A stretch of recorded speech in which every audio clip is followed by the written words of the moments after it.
दोस्तों, आपका स्वागत है पुनर्जन्म के भाग 4 में। आइए आज हम ताज़े 5 किस्सों पे रोशनी डालते हैं।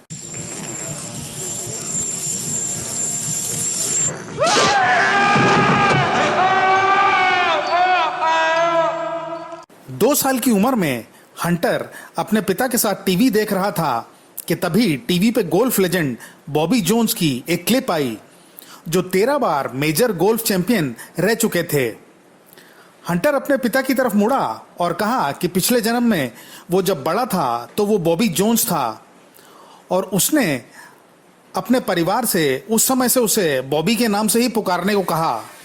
उसके पिता ने उसकी परीक्षा लेने की सोची और उन्होंने बहुत से घरों की फोटो इकट्ठी की जिसमें बॉबी का भी घर था। हंटर ने सभी घरों को हाउस कहा लेकिन बॉबी के घर को होम कहा। जब वो 3 साल का हुआ तो वो गोल्फ लेसन्स लेने लगा और उसका खेलने का स्टाइल एकदम बॉबी जोन्स जैसा ही था।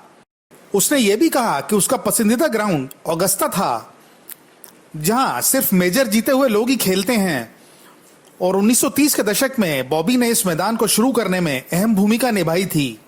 हंटर ने अभी तक 50 टूर्नामेंट में से 41 जीते हैं और उसे भविष्य का टाइगर वुड्स कहा जाता है, लेकिन वो अभी भी अपने आप को बॉबी ही कहलाना पसंद करता है। एक छोटा बच्चा ली बचपन से ही फिल्मों में बहुत रुचि रखने लगा और अपने पेरेंट्स को कहा कि वो हॉलीवुड में काम कर चुका है। उसके पेरेंट्स ने उससे पूछा कि क्या वो फिल्मों में एक्टिंग करता था, जिस पे उसने कहा कि वो फिल्में लिखता था। उसकी फैमिली ने उसे बहुत सी मूवीज के बारे में पूछा और जब उसे गॉन विद द विंड दिखाई गई तो उसने कहा कि उसने ही लिखी थी। ये कहानी सिडनी हार्वर्ड द्वारा लिखी गई थी और ली अपने पेरेंट्स से कहने लगा कि उसका जन्मदिन जून 26 को मनाया जाए, ना कि जून 21 को। और साथ ही वो सिडनी के हॉलीवुड के घर के बारे में भी बात करता रहता और उसे ट्रैक्टरों का भी काफी शौक था।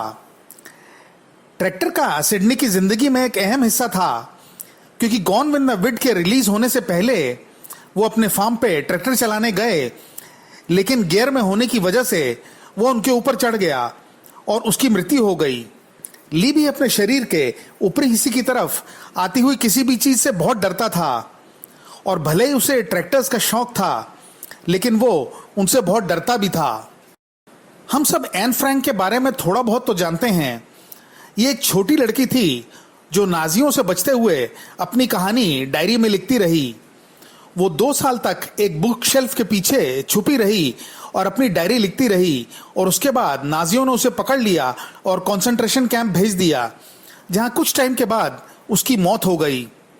इसके 9 साल बाद बार्बो का जन्म हुआ और जैसे ही उसे बोलना आया उसने अपने पेरेंट्स से कहा कि वो एन फ्रैंक है और वो लोग उसके पेरेंट्स नहीं हैं।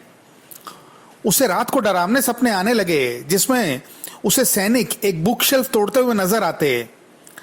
बार्बो के पेरेंट्स उसे एम्स्टर्डम ले गए और उसने वहां जाते ही बिना किसी से पूछे एन फ्रैंक का घर ढूंढ लिया और अपने पेरेंट्स को वो उस बुक शेल्फ तक ले गई जहां वो 2 साल तक छुपी हुई थी और अपनी डायरी लिख रही थी। ये घटना पुनर्जन्म के क्षेत्र में काफी मशहूर हुई। कैमरॉन ग्लासगो स्कॉटलैंड में पैदा हुआ था, लेकिन वो ये क्लेम करता था कि वो 12 के टापू से है, जो स्कॉटलैंड से 225 किलोमीटर दूर था। जब कैमरॉन 2 साल का था तो वो अपनी पुरानी जिंदगी की बातें करने लगा और उसने अपने काले और सफेद कुत्ते के बारे में भी बताया, साथ में अपने पुराने पेरेंट्स का नाम और उनकी मृत्यु कैसे हुई थी। वो अक्सर ही एक सफेद घर की बात करता जो समुद्र के तट के पास था। उसने अपने उस घर की पिक्चर भी बनाई। आखिरकार उसके पेरेंट्स उसे 12 ले गए और उन्होंने पाया कि वो सफेद घर तट के पास ही था और बिल्कुल वैसा था जैसा कैमरून ने बनाया था। वो उस घर को अच्छी तरह से जानता था और उसने अपनी फैमिली को उस घर का एक सीक्रेट एंट्री का रास्ता भी बताया। उन्होंने कुछ पुरानी पिक्चर्स भी देखी जिसमें उन्हें उस कुत्ते की फोटो भी मिल गई और उस कार की भी, जिसकी कैमरून अक्सर बातें किया करता था। 12 से आने के बाद कैमरून अपनी पिछली जिंदगी की कम बातें करता है। हाँ, वो अपनी फैमिली को यह जरूर कहता है कि मरने से मत डरो, और वो भी मर के वापस दुनिया में आ गया है।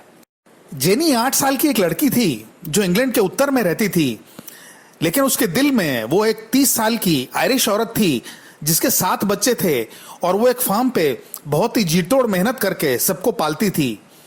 जेनी की माँ को ये कहानी बड़ी अजीब लगी और उसने ये किस्सा एक जर्नलिस्ट को बताया। एक 8 साल की लड़की 30 साल की मैरी का जीवन जी रही थी। यहां से ये कहानी बीबीसी ने देखी और उस पर एक प्रोग्राम बनाया। इस प्रोग्राम को आयरलैंड के एक बुजुर्ग व्यक्ति ने देखा और जेनी की मां से संपर्क किया कि वो ऐसी किसी औरत को जानता था जिसकी कहानी बीबीसी पे चल रही थी। उसके हिसाब से उस औरत का नाम मैरी सेटन था और वो 35 साल की उम्र में मर गई थी और उसके 7 बच्चे थे। ये 7 बच्चे जो अब काफी बूढ़े हो चुके थे, जेनी से मिलके हैरान रह गए जब उसने हर एक को उसके नाम से पहचान लिया और उनके बचपन की बहुत सारी बातें भी बताईं। सबसे बड़ी और अच्छी बात थी कि जेनी अपने बच्चों से मिलके बहुत खुश हुई और उसने कहा कि उसे ये जान के सुकून मिला कि वो 7 के 7 जिंदा हैं।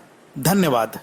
तो दोस्तों, ये था आज का हमारा वीडियो। आशा करते हैं आपको ये वीडियो पसंद आया होगा। अगर हाँ, तो प्लीज इस वीडियो को लाइक करें और इसे अपने फैमिली और फ्रेंड्स के साथ शेयर करें। और अगर आप हमारे चैनल पे पहली बार आए हैं तो चैनल को सब्सक्राइब जरूर करें और साथ ही साथ बेल आइकन को भी दबाना ना भूलें ताकि आपको हमारे अगले वीडियोस का नोटिफिकेशन मिल सके। तो चलिए, आज के लिए बस इतना ही। मिलते हैं अगले वीडियो में कुछ इंटरेस्टिंग फैक्ट्स के साथ। नमस्कार।